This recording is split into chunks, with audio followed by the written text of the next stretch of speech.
Company છે એની અંદર ઘણા બધા કર્મચારી છે ને લાવવા લઈ જવા માટે જુદી જુદી ગાડીઓ ભાડે કરવામાં આવે છે। એ પૈકી એક ઇકો ગાડી અગાઉ ભાડે કરવામાં આવેલી હતી અને એ ગાડી પછી જે કર્મચારી હતો, જે ડ્રાઈવર હતો, એની વર્તણૂક બરાબર નહીં લાગતા કંપની દ્વારા છૂટી કરવામાં આવી હતી।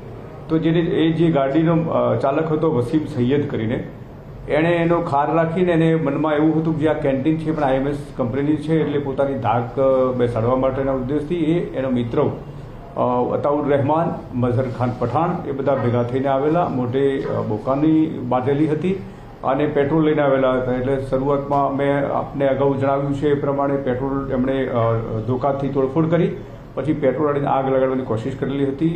સરખેજ પોલીસ અને એની સ્ટાફે ખૂબ સારી મહેનત કરીને ટૂંક સમયમાં આરોપી શોધી કાઢ્યા છે અને જે 3 પૈકી 2 આરોપી અત્યારે પકડેલા છે અને પોલીસ રિમાન્ડ ઉપર છે। અમારી તમામ માહિતીથી અપડેટ રહેવા માટે જોડાયેલા રહો S9 ન્યૂઝ સાથે।